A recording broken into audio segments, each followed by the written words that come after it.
Bonjour tout le monde, aujourd'hui on va traiter les 3 TP précédents, commençant par le TP1. L'objectif du TP1 est d'apprendre les commandes MATLAB nécessaires pour écrire une fonction de transfert et réduire les schémas fonctionnels.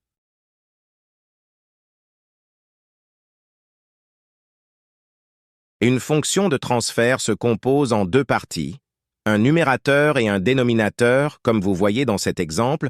On met la commande dans Command Windows et le résultat s'affiche. On passe à la réduction des schémas fonctionnels.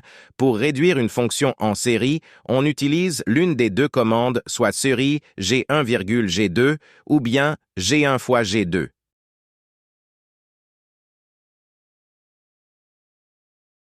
On applique ce qu'on a vu sur MATLAB, et cela nous donne ce résultat.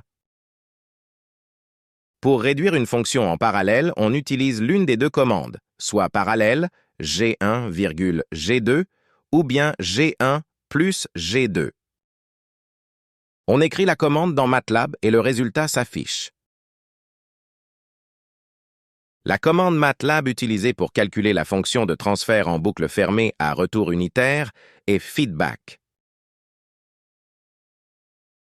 On tape la commande sur MATLAB, puis le résultat s'affiche.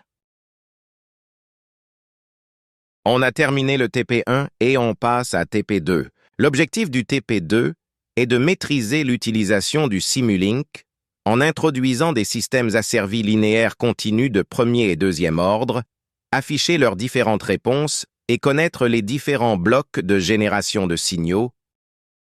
On pose les composantes et on les lit, puis on appuie 2 fois sur Scoop, après sur Run. Et le diagramme s'affiche.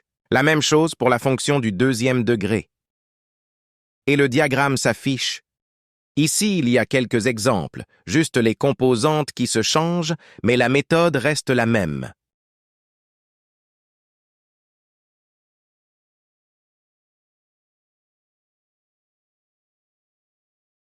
On passe à TP3, l'objectif de ce TP est de maintenir la température d'une enceinte. On écrit la commande et on la met sur Command Windows et le résultat s'apparaît.